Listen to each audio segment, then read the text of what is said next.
আদ্র হালকা হাসলো। তুলির হাতটা ধরে নিয়ে স্টেজে পাতানো সোফায় বসিয়ে দিল আদ্র। একটু ঝুঁকে মৃদু স্বরে বলল, আজ আবারও হৃদয় কাঁপানোর জন্য দায়ী হলে তুলা। এখন তো তোমায় লাল বেনারসিতে দেখার অপেক্ষাটুকুও করতে পারছি না। মাথা তুলে আদ্রর দিকে নিষ্পলক চেয়ে রইল তুলি। আদ্রর ঘোর লাগানো স্বর তার মনের গহীনে ঝড় তুললেও চোখ দুটো আদ্রতেই স্থির। নীল পাঞ্জাবি, ফর্সা চেহারা, নীল বর্ণের দুটো নয়ন, ঠোঁটে তৃপ্তির হাসি দেখে তুলি অভিভূত, স্তব্ধ। ভুলে গেছে দিক বিদিক, চক্ষুদয়ে আটকে গেছে আদ্রতে। হাতে হিমশীতল স্পর্শ অনুভব করতেই ঘর থেকে বেরিয়ে এলো। যে দেখলো হাতে হলুদ লেগে আছে। আদ্রর হাতেও হলুদ। কিছু বলার আগেই গালে হাত ছোঁয়ালো আদ্র। হই হুল্লোড় শব্দ ভেসে এলো চারদিক থেকে। অতিশয় জড়তায় ঠোঁটে ঠোঁট চেপে নত হয়ে গেল তুলি। আদ্র মুচকি হেসে স্টেজ থেকে নেমে এলো। মেয়েটার লজ্জারাঙা মুখ তার দুর্বলতা, তাই দূর থেকেই চোখ জুড়িয়ে নিবে। একে একে সবাই হলুদ লাগালো তুলিকে। হলুদ ছোঁয়ানো শেষ হতেই তুলিকে স্টেজ থেকে উঠিয়ে রুমে নিয়ে এলো রিমি, পায়েল। ঝটপট সবুজ রঙের জামদানি পরিয়ে রেডি করিয়ে বাইরে নিয়ে আসলো। এখন মেহেদি অনুষ্ঠান হবে, সাথে নাচ গান। তুলির হাতে দুজন মেয়ে মেহেদি লাগিয়ে দিচ্ছে। পায়েল বসে বসে দেখছে। বেচারি এতক্ষণ অনেক চিন্তায় ছিল অন্তুর লুঙ্গির ডান্সের সময়। চিন্তায় ছিল যদি লুঙ্গি খুলে যায়। অবশেষে চিন্তা মুক্ত হলো। নিবিড়, আমরিন, ইনশিতা, রনক, সাগর, রিমি সবাই কাপড় ডান্স করেছে। তুলি সবার নাচ দেখে মুগ্ধ। সবকিছু স্বপ্ন স্বপ্ন লাগছে তুলির কাছে। আজ রাতটা কেটে গেলেই সারা জীবনের জন্য আদ্রর অর্ধাঙ্গিনী হয়ে যাবে। মনে অর্ধাঙ্গিনী শব্দটা উদয় হতেই শীতল স্রোত বয়ে গেল তুলির হৃদয় জুড়ে। তার ডাক্তার সাহেব রাতটা পেরোলেই তার স্বামী হবে। সামিরা হাতে এক গ্লাস জুস নিয়ে হাজির হলো তুলির সামনে। সাদা ও লাল মিশ্রিত শাড়িতে অসম্ভব সুন্দর লাগছে সামিরাকে। তুলি ঠোঁট উল্টে বলল, খাবো কিভাবে আপু? সামিরা হেসে বলল, আমি খাইয়ে দিচ্ছি। ধন্যবাদ আপু। সামিরা গ্লাসটা তুলির মুখের কাছে নিতেই এক ঢোক খেলো তুলি। চোখ গেল দূরে দাঁড়িয়ে কালকের আয়োজনের জন্য বাবুর্চির সাথে কথা বলা আদ্রর দিকে। তুলি মোলায়েম কণ্ঠে বলল, আপু, ওনার জন্য কাউকে দিয়ে এক গ্লাস জুস পাঠাবে? তুলির কথা শুনে হেসে দিল সবাই। রসাত্মক কণ্ঠে বলে উঠল, বাহ, বরের জন্য কত টেনশন। সাথে সাথে তুলির চঞ্চল মন লাজ লজ্জা ভুলে জবাব দিল, হুম, চিন্তা না, বরং উনি যেমন করে আমার খেয়াল রাখে তেমন করে ওনার খেয়াল রাখাও আমার দায়িত্ব। কথাটা বলেই নিজেও লজ্জায় ডুবে গেল তুলি। সামিরা সায় জানিয়ে উঠে গেল। একজন ওয়েটারকে ডেকে এক গ্লাস মালটার জুস ধরিয়ে দিয়ে বলল, যে কোনো মূল্যে যেন জুসটা আদ্রর হাতে পৌঁছায়। হাতে 500 টাকা একটা নোটও গুঁজে দিল। বাঁকা হাসি ঝুলিয়ে পা বাড়ালো স্টেজের দিকে। ওয়েটারটা গিয়ে আদ্রর হাতে জুস দিয়ে বলল, তুলি ম্যাম আপনাকে দিতে বলেছে স্যার, আর বলেছেন মেহেদি শেষে দেখা করতে। সন্দেহ দৃষ্টি নিক্ষেপ করল আদ্র। তুলির দিকে চাইতেই তুলি চোখের ইশারায় খেতে বলল। নিমিষে সকল সন্দেহ দূর করে জুসটা খেয়ে নিল আদ্র। তুলি হালকা হাসলো। মেহেদি দেওয়া শেষ হয়ে গেছে কখন। পা দুটো ঝিম ধরে গেছে বসে থাকতে থাকতে। মাথাটাও ব্যথা করছে ভীষণ, তাই আমরিন রুমে দিয়ে গেল। মেহেদিগুলো হালকা শুকিয়ে এসেছে। আচ্ছা, আদ্র কি আমার মেহেদি রাঙা হাত দেখবে না? আনমনে কথাটা বলে স্মিত হাসলো তুলি। ড্রেসিং টেবিলের উপর থাকা ফোনটা বেজে উঠলো আওয়াজ তুলে। ঘড়ির দিকে তাকাতে দেখলো রাত 1টা বাজে। এমন সময় কে ফোন দিল? ফোনটা রিসিভ করতে একটা মেয়েলি স্বর ভেসে আসলো কানে। তীব্র কাশির চোটে কিছু বলতে পারছে না তুলি। ফোনটা টেবিলে রেখে হাত মুখ ধুয়ে আসলো। গলাটা জ্বলে যাচ্ছে। পানি খেয়ে মোবাইল নিয়ে রুমের বাইরে সিঁড়ির কাছে এসে নাম্বারটায় ডায়াল করলো। নাম্বারটা থেকে অনেকগুলো কল এসেছে। রিসিভ হতে উপাস থেকে কিছু কথা ভেসে এলো। তুলির চোখে মুখে চিন্তার রেখা দৃশ্যমান হলো। বেমালুম ভুলে গেছিল সে বিষয়টা। নিচু স্বরে বলল, আসলে আমার খেয়াল ছিল না। এই নাম্বারে আমার হোয়াটসঅ্যাপ আছে, পিক তুলে পাঠিয়ে দিবেন প্লিজ। সমস্যা কি? ওপাশ থেকে মেয়েটা বলে উঠলো। ম্যাম, আপনার। মেয়েটাকে আর কিছু বলার সুযোগ দিল না তুলি। কিছু একটা চোখে পড়তেই বুকটা ধুক করে উঠলো তার। ফোনটা কেটে দিয়ে তড়িঘড়ি করে এগিয়ে গেল সিঁড়ির দিকে। সামিরার কাঁধে আদ্রর এক হাত দেখে কষ্টে বুক ফেটে যাচ্ছে তার। মনে হচ্ছে কেউ হৃৎপিণ্ড বরাবর ছুরি বসিয়ে দিয়েছে। তুলিকে দেখে সামিরা ঢোক গিলল। সামিরার দিকে দৃষ্টি না দিয়ে আদ্রর দিকে পানি ভর্তি চোখ নিবদ্ধ করলো তুলি। স্বাভাবিক লাগছে না আদ্রকে, কেমন যেন অগোছালো লাগছে। আদ্র তো কখনো এমন করে না। এমন ঢুলছে কেন? তুলি সামিরার কাছ থেকে এক প্রকার ছিনিয়ে নিল আদ্রকে। নিজের কাঁধে আদ্রর হাতটা রেখে বলল, কি হয়েছে সামিরা আপু?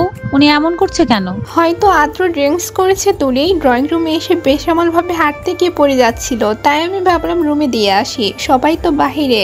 ও কপটেই বলল সামিরা। আদ্র ড্রিঙ্কস করেছে তা কোনো মতেই বিশ্বাস করতে পারছে না তুলি।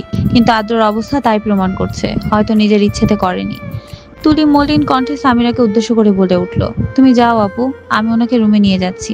কিন্তু আপু, আমি পারবো। কথাটা বলেই আদ্রকে নিয়ে রুমের দিকে পা বাড়ালো তুলি। সামিরা হাত মুঠো করে আক্রোশে ফেটে পড়ল। নিজেকে আজ ব্যর্থ মনে হচ্ছে তার। রুমে এনে আদ্রকে বিছানায় বসিয়ে দিল তুলি। আদ্রর মাথাটা ব্যথায় ছিঁড়ে যাচ্ছে। নেশার ঘোরে মন অবাধ্য হয়ে পড়ছে।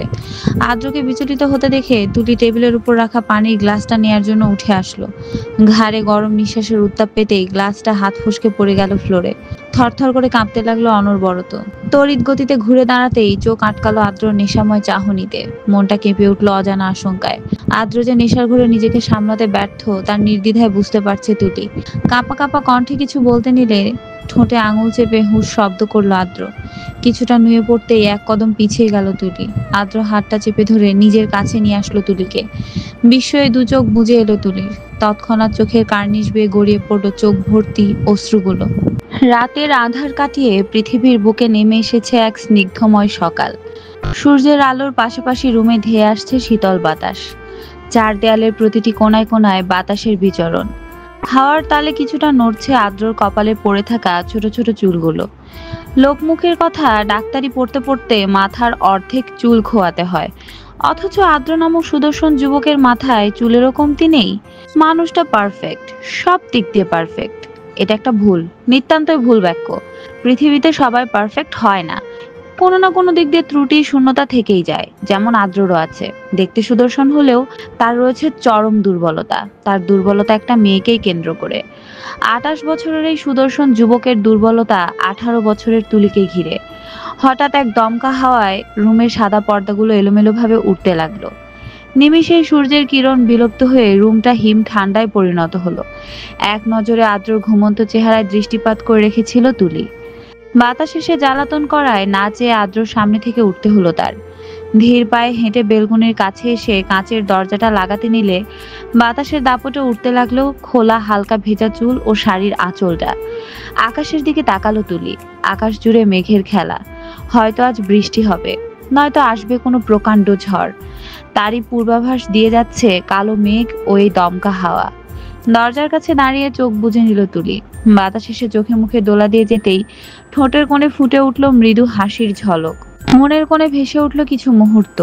আশ্চর্য, তুলির মন বিষাদে ছেয়ে যাচ্ছে না। কোনো তিক্ততাও তাকে গ্রাস করতে পারছে না। বিষাক্ত অনুভূতি হৃদয়পটে জমাট বাঁধতে অক্ষম। তুলির কাছে সবকিছুই নিছক সত্য একটা আদ্রর ভালোবাসা। তুলির ঠোঁট দুটো আলগা হয়ে এলো। মিনমিন স্বরে উচ্চারিত হলো, একটা আহত মন। ক্ষতবিক্ষত হৃদয় নিয়ে কোনো এক বসন্তে আপনার দুয়ারে এসে দাঁড়িয়েছিলাম, অথচ আপনি বদলে দিয়েছেন সময়। ভালোবাসা দিয়ে সুস্থ করে তুলেছেন আমায়। আমার হৃৎপিণ্ডের প্রতিটি অংশে ছড়িয়ে দিয়েছেন অনুরাগের অনল। কাঁচ লাগিয়ে তুলি আদ্র সামনে এসে বসলো। আদ্র গভীর ঘুমে মগ্ন। সারা রাত নেশার ঘোরে থেকে এখন ঘুমানোটাই স্বাভাবিক। কিন্তু যখন ঘুমটা ভাঙবে তখন কি মনে পড়বে আদ্র সবকিছু? স্মৃতির পাতায় কি সজীব থাকবে কিছু সময়? নিঃশব্দহীন একটা নিঃশ্বাস ফেলল তুলি। ঠোঁটে প্রস্ফুটিত হাসি নিয়ে হাত বাড়িয়ে আদ্রর কপালে চুলগুলো সরিয়ে দিল। একটু নিচু হয়ে কপালে নিজের অধর ছোঁয়ালো গভীরভাবে। চোখে জড়ো হলো জল। আর মাত্র কিছু সময় পর সারা জীবনের জন্য দুজন বিয়ের পবিত্র বন্ধনে আবদ্ধ হবে। ঘুচে যাবে সাময়িক দূরত্ব। মাথা উঠিয়ে ঘড়ির দিকে তাকালো তুলি। 7টা বেজে গেছে। সবাই হয়তো ঘুম থেকে উঠে গেছে। বিয়ে বাড়ি বলে কথা। অবশ্য তুলি ফজরের সময় নিজের ঘরে গিয়েছিল একবার, সবার চোখ ফাঁকি দিয়ে। এখন না গেলে পরিস্থিতি বিগড়ে যাবে, তাই উঠে দাঁড়ালো। দরজার কাছে গিয়েও আরেকবার ফিরে তাকালো আদ্রর মুখের দিকে। অজানা কারণে বুকটা হাহাকার করছে। তুলির ইচ্ছে করছে না তার ডাক্তার সাহেবের কাছ থেকে একটুও দূরে যেতে। তবে যেতে তো হবেই। কিছু সময় পরই তো বিয়ে। তারপর আমাদের জীবনের নতুন সূচনা ঘটবে। কথাটা বিড়বিড় করে বলেই হালকা হেসে বেরিয়ে এলো তুলি। চারদিকে নজর দিতে দেখলো দুতলায় কেউ নেই, সবাই নিচে। হাঁপ ছেড়ে দরজাটা চাপিয়ে দ্রুত গতিতে পা ফেলে রুমে চলে আসলো। ঘুম থেকে ধরফড়ে উঠলো আদ্র কিছু শোরগোলের আওয়াজে। কোনো দিকে না চেয়ে মাথাটা চেপে ধরে বসে পড়লো। প্রচন্ড ভার হয়ে আছে মাথাটা, সেই সাথে তীব্র ব্যথা। এমন তো কখনো হয়নি তার। কানে আবারও আওয়াজ এসে ভিড়তেই মাথা তুলে চাইলো চারপাশে। সাগর, অন্তু, নিবিড় ভ্রুকুচকে তাকিয়ে। চরম বিরক্তি নিয়ে আদ্র বলে উঠলো, সমস্যা কি তোদের? সকাল সকাল এভাবে পাগলের মতো চেয়ে আছিস কেন?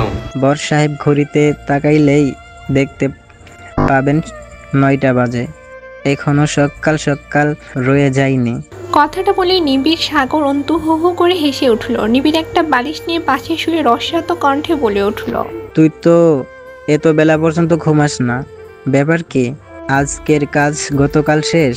নিবিড়ের মজার ছলে বলা রসাত্মক বাক্যটা শুনে বুকটা ধুক করে উঠল আদ্রর। বাকি সবাই আরেক দফা হাসতে শুরু করলো। আদ্র কপট রাগ দেখিয়ে বলল, আমি তোর বইয়ের বড় ভাই হই, ভুলে যাস না।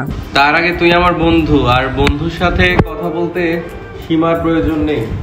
এখন তোরা তিনটা বের হ আমার রুম থেকে, যার যে বউয়ের কাছে যা, আর আমাকেও ফ্রেশ হয়ে আমার বউয়ের কাছে যেতে দে। আদ্রর কথা শুনে চোখ ছোট ছোট করে চাইলো তিনজন। সাগর কপালে ভাঁজ ফেলে বলল, এটুকু পরেই তো বিয়ে, ভাই এখন যেতে হবে তোর। যেতে হবে, যদি মায়ের না খেতে চাস ফুট এখান থেকে। মায়ের খাওয়ার কথা শুনে উঠে দাঁড়ালো অন্তু।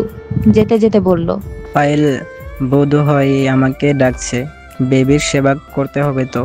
সাগর ও নিবিড় একসাথে বলে উঠল,